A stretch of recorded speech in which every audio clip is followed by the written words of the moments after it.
Peace, love, and black empowerment. You are tuned into the Mile High News Channel, Denver's first station for news and entertainment that is for us and by us. With your hosts, Noble Turner, Sharif Aline, Chairman SEKU'S, and Jesse Paris. Welcome.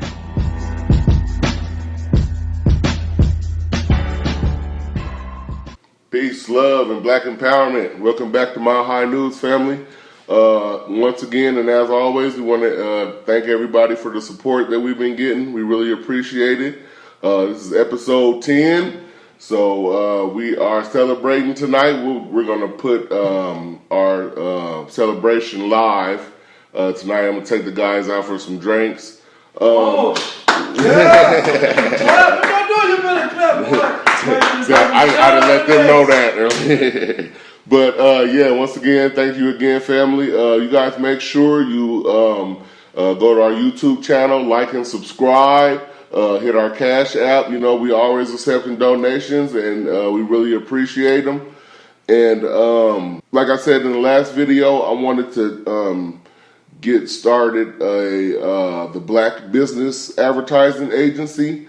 And what I'm going to do is we're going to be advertising black businesses here in my city and in yours. So, you know, always you guys can get with us on the Mile High News channel and let us know if you want to do that.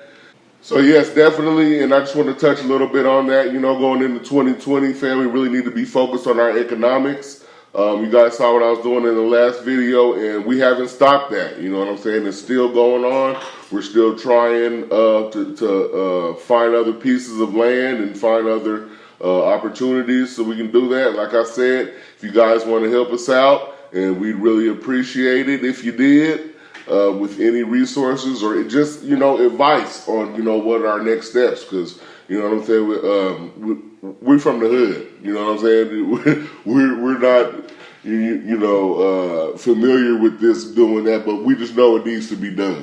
So we're going to start up our Black Business Advertising tonight.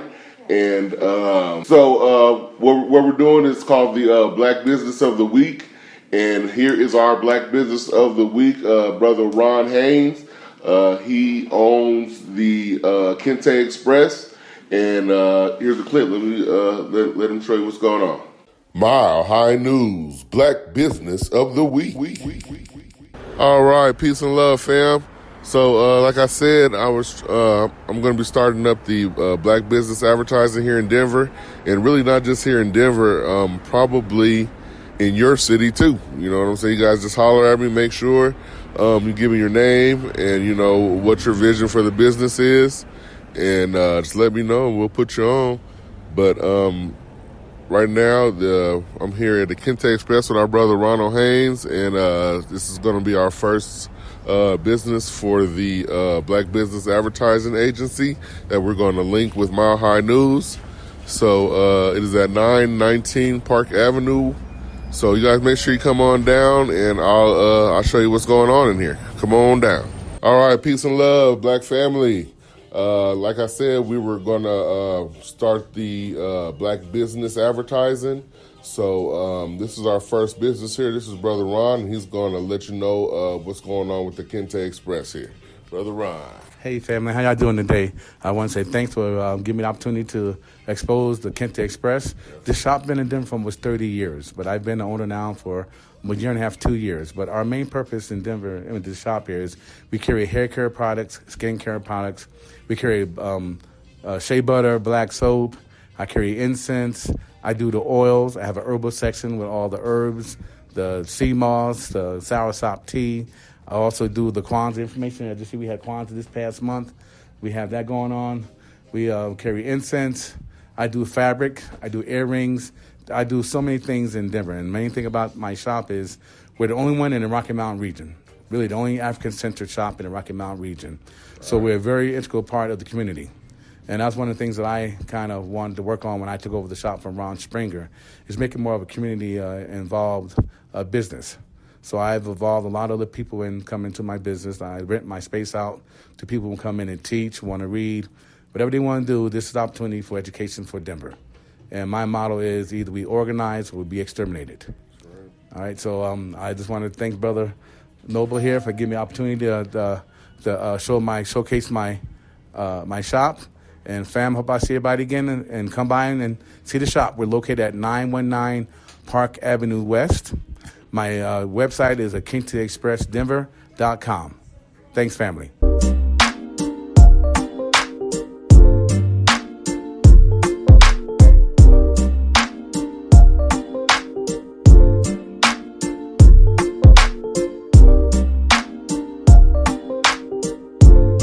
So yes, definitely, family. Y'all make sure y'all go check him out. All my peoples here in Denver. We're gonna try to put at least 2 black-owned businesses on the show. So you guys make sure, we put them on there. If you need their services, make sure you go to them before you go to others. You know what I'm saying? That's going to be a step towards what we need to get done in 2020 and beyond. Next up, we have our brother Sharif, and he's going to be touching on the Iranian war and Iran striking back. Right Brother on. Sharif. Right on. Thank you, Brother Noble. Family, tonight, the Iranian government struck back and fired missiles at 2 bases over in Iraq that's occupied by American forces.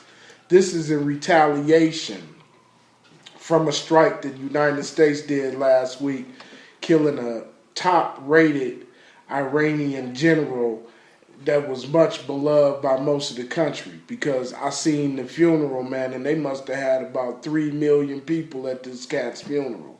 The whole streets, I saw that. all of the streets, every street over in Tehran was packed with people that came out for this guy. So, United States, Donald Trump, man, has started, what some people would call World War III, because if Iran, they get into this conflict with Iran, their allies is Russia, Hezbollah over in Lebanon, the Palestinians, a few people, man, maybe Syria. So, then they got China, Russia, some other, maybe Turkey might jump in it. So, there's a lot at stake over there, man. But to go back on the history of this, in 1953, United States overthrew the democratically elected president of Iran, and they stalled the Shah of Iran, which was basically a British and U.S. puppet. He ran the country up into 1979. In 1979, Ayatollah Khomeini came riding on the back of a Toyota pickup truck with no army, no guns, no bombs, and just his presence alone caused a revolution. The next day, the Iranians stormed the U.S. embassy and took over the embassy, and they had about 60 or 70 hostages, but they let all of the black hostages and the women go, and they kept 52 Americans over there for about a year. All right, Ronald Reagan became president. The Iranians let the hostages go, and then the Iran-Iraq war started. United States supported Saddam Hussein, gave him mustard gas, gave them all kind of chemical warfare to attack the Iranians with.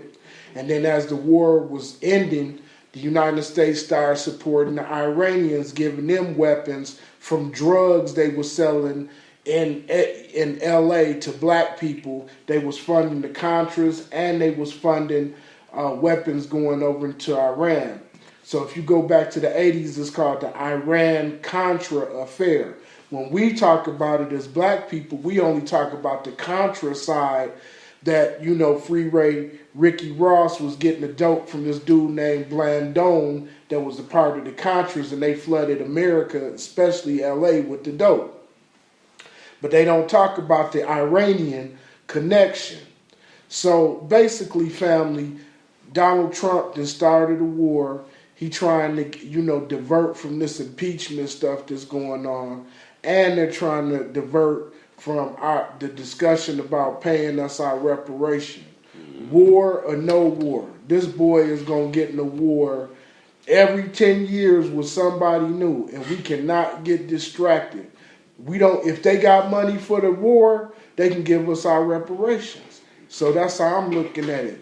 This is 2020. This is the year of tangibles, and we got to stay on focus with reparations. You know, so by the time y'all see this tomorrow, it might be jumping off. It might be a full-scale thing, because you know once Iran hit America, America gonna do something, bomb Tehran or do something like that, then it's gonna be on. And as a black person, man, you have to ask yourself this question. If a war jump off, are you gonna send your children over there to fight and die? While this Peckerwood is sitting up there in Palm Beach someplace playing golf, Chill. and his kids is chilling and all of that kind of stuff? Are we gonna go for the okie doke again? Ali already done showed us how to stand up. The Honorable Elijah Muhammad back in the World War II didn't go fight for this beast. We cannot keep spilling blood for this beast, and we ain't got what's owed to us here. Peace. That's right. Definitely. Come on. Definitely. Come on with it. So yeah, that's right. This is 2020, family. We got to stay focused. Stay focused. You know, keep our eyes on the prize. The prize is reparations. The prize is separations, intangibles. That's right. Right. That's right. So next up, we got Brother Jesse here. He's going to be talking about the ADOS founders. Brother Jesse. Yes, sir. So, perfect segue into what I'm going to talk about. So, the ADOS founders, Foundational Black Americans Descendants of Slavery, Yvette and Tone, have started an all-out war with the new voices of independent black media. They are claiming that they have came up with the ADOS term and that we should vote down ballot Democrat. I say no. You are practicing COINTELPRO 2.0. You've been put up by the Democrats to convince black voters that we should continue to vote Democrat, even though the Democrats have not done anything to help our situation in this society and this country, social, economic, politically, at all. But yet you still want us to continue to vote Democrat. We're saying no. We want our tangibles. We're demanding our tangibles, and we cannot be distracted by this. So we have to push the point that ADOS is also a lineage. It's not just a political organization that Yvette and Tone claim that they have started. It is a lineage that goes back to the killing fields of the South, 1619 to 2019, the 400-year Holocaust that Black Americans, foundational Black Americans have experienced in this country. And we have to stay focused, family. Yvette and Tone are out here doing real devious stuff, putting out people's tax returns, liens, such as Tariq, and telling us to continue to vote Democrat. We need to stay focused, tangibles. We can't get distracted by this, family, and we need to stress the lineage and our reparations claim. So as 2020 goes on, we have a big election coming up. As Brother Sharif has already stated, this current dictator is going to start another war so he can stay in office and avoid this impeachment. But we have to stay focused, family. We need to keep our eyes on the prize, as I already previously stated, and stress the fact that we demand our tangibles. And if they want the black vote, they have to have a black agenda. They have to have something specifically for us. Otherwise, we just will not vote at all. And then, like I said on previous shows, the Democrats and the Republican parties can both fall because neither one of them have benefited us. They're all same sides of the same wicked bird, racism, white supremacy, keeping that in full effect, keeping that in fruition. And we cannot no longer participate in that. So if these politicians want our votes, they're going to have to produce tangibles. They're going to have to outline exactly what, and it can't be no baby bonds. It can't be no try to piggyback off of Frederick Douglass. Government jobs. No government jobs. Jobs, you can't pass on a job. We need tangibles. We need a check. Cut the check, as Professor Black Truth coined. Cut the check. Cut the check and cut the bullshit. Exactly. So, 2020 is here, y'all. This is the year of tangibles. We need to stay focused. We cannot get distracted by what's going on in these YouTube streets. We have to stay focused on our reparations claim and our tangibles. Thank you. That's right. Thank you, Brother Jesse. And like I'm saying, man, we gotta keep focused, man. Everybody, anytime there's something major or something going on, they always send some kind of distractions to get us messed up. I mean, if we do go to war, of course that's going to be important and stuff, but you know what I'm saying, what can we do? And obviously, I don't think they're going to mess with us personally. You know what I'm saying? They ain't bombing no hoods. But, yeah, definitely, man, we got to stay the track. This is our year, family. This is our year where our voice is going to be heard, the loudest out of in a long time. So next up, we got Brother Seku in SEKU'S Corner. Thank you very much, brother. First of all, happy holiday seasons. And I hope, based on our last show where we talked about how we spend our money, that a lot of us learned from that and the consequences of the holiday season was minimal. That y'all got your rent money, you got your financial aid money, you made sure that you didn't spend all your food stamps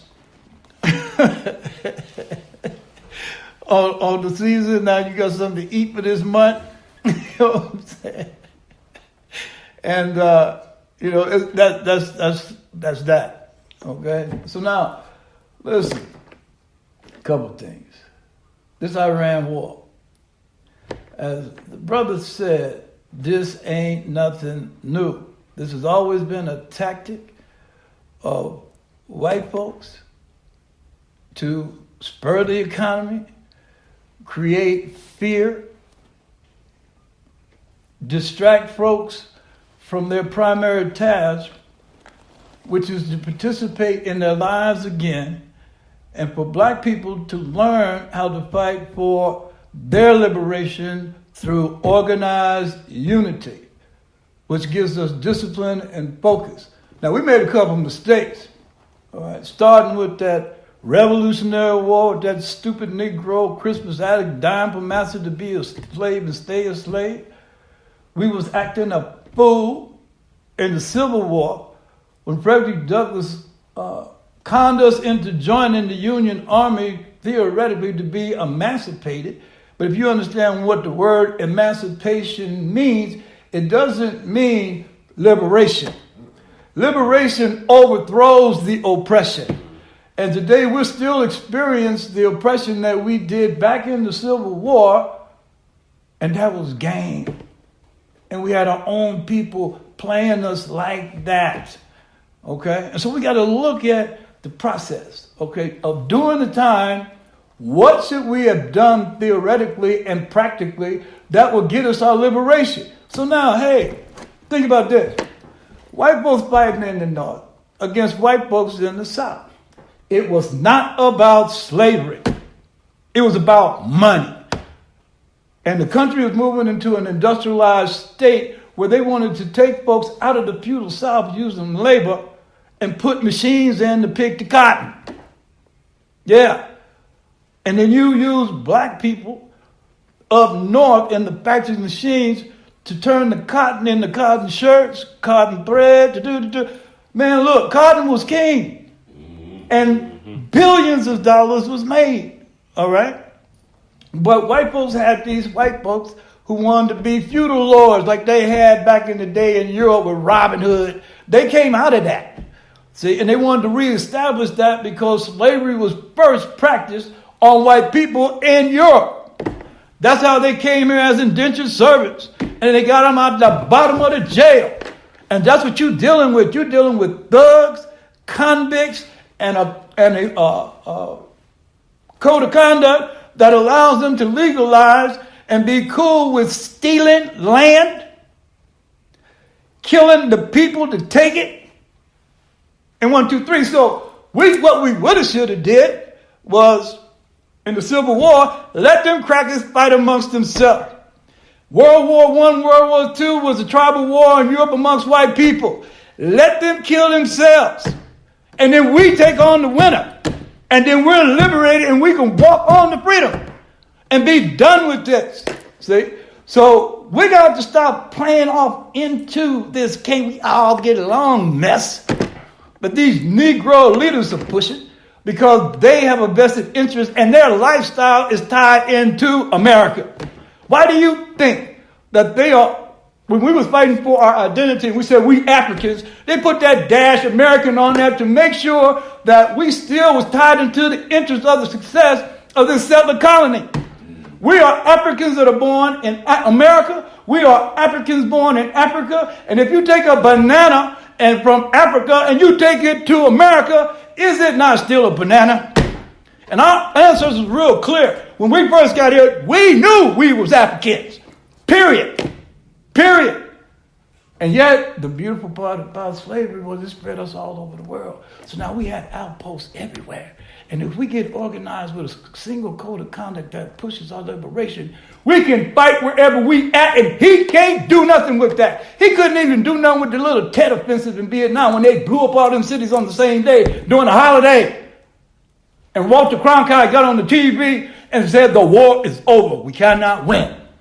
See? Now, if they can do that, the Vietnamese people can do that on a bowl of rice, wearing a pair of pajamas and a straw hat, we can do that on a half a bowl of chitlins and our baseball caps turned backward and put on your black. And what Malcolm said in the end was that at nighttime, it's even Steven Jack. Yeah, so a blessing is a nightmare can be our dream come true. But if we keep doing the same old mess, we're going to keep getting the same old. So anytime these Negroes are talking about do this, do that, yeah, no, that ain't what to do. And we need to stop voting them in.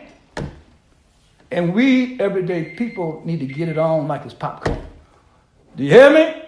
Hey, James Brown, baby. That's right, fam. So definitely we're going to be back next week. Y'all make sure that you like and subscribe. The Facebook, like and subscribe. YouTube. Make sure y'all hit that Cash App button. And we'll see you next week. Peace. Peace.